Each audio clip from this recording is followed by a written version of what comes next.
आज हम देखते हैं page number 24, public and private health care services.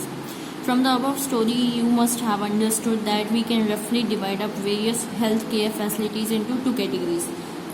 इसमें ये बताया जा रहा है, जो भी हमने स्टोरी देखी है उसके अकॉर्डिंग हम हेल्थ केयर सर्विस को दो पार्ट में डिवाइड कर सकते हैं.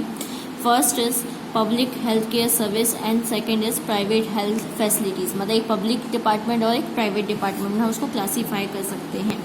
Public health services. The public health services is a chain of health centers and hospitals run by the government. ये एक ऐसे हेल्थ सेंटर्स होते हैं, हॉस्पिटल्स होते हैं जो गवर्नमेंट के द्वारा चलाई जाती है, उसे हम पब्लिक हेल्थ सर्विस कहते हैं. They are linked together so that they cover both rural and urban areas and also provide treatment to all kinds of problems. From common illness to special service. इसमें यही बताया जा रहा है कि ये एक दूसरे से लिंक होते हैं, चाहे रूरल का मतलब गांव वाले एरिया का हो, चाहे सिटी वाले एरिया का हो. और इसमें छोटी सी छोटी बीमारी से लेकर बड़ी सी बड़ी बीमारी तक का इलाज होता है. At the village level they are health centres where there is usually a nurse and a village health worker. जो गांव में होता है हेल्थ की सेंटर होता है, वहाँ पे एक नर्स होती है या कुछ नर्स होती हैं और एक हेल्थ वर्कर होते हैं. They are train in dealing with common illness and work under the supervision of doctors at primary health centres. ये जो होते हैं इनको पूरी ट्रेनिंग दी जाती है कि कैसे छोटी से छोटी बीमारी का इलाज करना है, और ये पहले किसके अंडर काम करते हैं, एक सुपरवाइज डॉक्टर के अंडर काम करते हैं at primary health care centers में. Such a center covers many villages in rural areas. At the district level is the district hospital that also supervises all the health centers. और district level में क्या होता है, district hospitals होते हैं. Large cities have many government hospitals such as the one where Aman was taken, and also specialized government hospitals such as the one in Hakim Sheikh story. इसमें यही बताया जा रहा है कि जो बड़े बड़े शहर होते हैं वहाँ पे गवर्नमेंट हॉस्पिटल्स होते हैं, जैसा कि अभी हमने एग्जांपल में देखा था, स्टोरी में देखा था कि अमन को लेके गए थे हम. और एक स्पेशलिस्ट गवर्नमेंट हॉस्पिटल भी होते हैं जहाँ पे हकीम शेख को लेके गए थे. The health service is also called public for many reasons. In order to fulfill its commitment of providing healthcare service to all the citizens, the government also established these hospitals and health centers. मतलब जो government अपनी service देना चाहती है, health service, उसके लिए ये सब हॉस्पिटल्स बनाती है, हेल्थ सेंटर्स बनाती है. Also the resources needed to run these services are obtained from the money that we, the public, pay to the government as taxes. अब इन सबको चलाने के लिए पैसा चाहिए होता, सामान वगैरह चाहिए होते, मेडिसिन वगैरह, हॉस्पिटल बनाना पड़ता है. तो सबके लिए पैसे कहाँ से आते हैं, ये पैसे जो हम टैक्स के तौर पे देते हैं गवर्नमेंट को, गवर्नमेंट उसका यूज़ करती है. Hand such facilities are meant for everyone. ये सर्विसेज सबके लिए होती है facilities. One of the most important aspect of public health system is that it is meant to provide quality health service either free और at low cost. इसका motive क्या रहता है कि आपसे बहुत कम पैसा चार्ज करते हैं या फ्री में सर्विस देते हैं, so that even the poor can seek treatment. जिससे क्या हो सके, जो पुअर है, जिनके पास पैसे नहीं है, वो भी अपना इलाज करवा सकते हैं. Another important function of public health is to take action to prevent the spread of diseases such as TB, malaria, jaundice, cholera.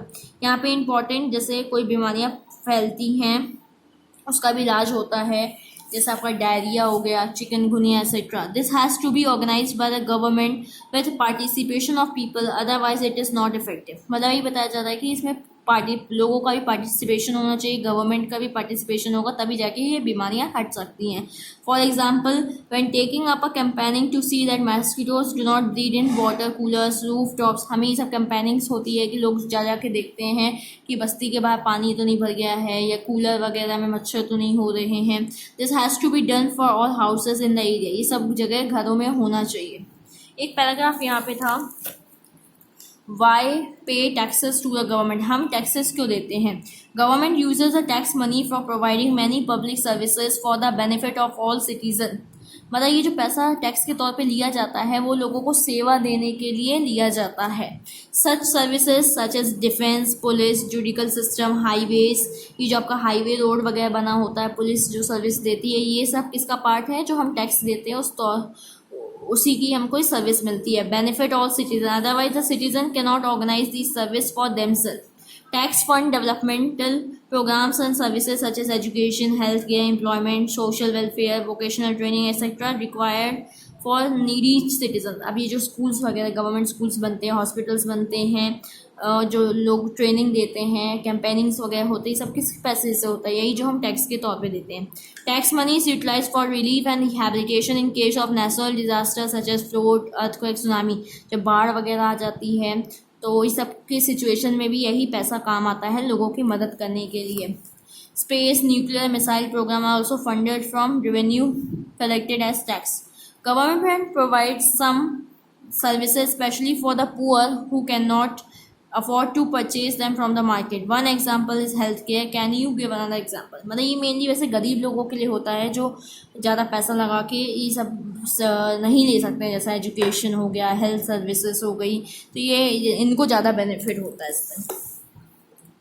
Recall the case of Hakim Sheikh. Would you like to know what the court said in this case? आपको याद है अपन ने इसी chapter में हकीम शेख की एक story पढ़ी थी और कोर्ट ने क्या डिसीजन लिया हुआ। According to our constitution it is a primary duty of the government to ensure the welfare of the people and provide health care facilities to all.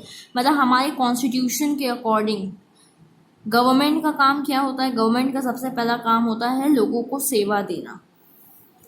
The government must safeguard the right to people to right to life of every person. The court said that the difficulty that Hakim Sheikh had to face could have cost him his life. And if a hospital cannot provide timely medical treatment to a person, it means that his protection of life is not being given. मतलब government ने एक rule बनाया, right to life of everyone, मतलब सबको जीने का अधिकार है। तो कोर्ट यही बोलता है कि जो हकीम शेख ने बहुत डिफ़िकल्टी फेस की, उनको बहुत पैसा भी देना पड़ा अपनी लाइफ को बचाने के लिए, ये चीज़ सही नहीं थी। सबका अधिकार होता है जीने का। The court also said that it was a duty of the government to provide the necessary health services, including treatment in emergency situation. मतलब वो उन्होंने यही बोला कि गवर्नमेंट का रिस्पॉन्सिबिलिटी है, ड्यूटी है लोगों को सेवा देना और हेल्थ सर्विस, चाहे वो इमरजेंसी सिचुएशन में ही क्यों ना मांगे। Hospitals and medical staff must fulfil there duty of providing the necessary treatment. जो आपको हॉस्पिटल्स हैं, वहाँ के लोग हैं, उनको ये चीज़ सेवा देनी चाहिए थी। Hakim Sheikh was denied treatment as various government hospital. आपको पता है उस स्टोरी में यही बताया गया था, वो बहुत सारे हॉस्पिटल्स लेके जाते हैं, सब उनको इलाज करने से मना कर देते हैं। Therefore the court asked the state government to give him the money that he has spend on his treatment.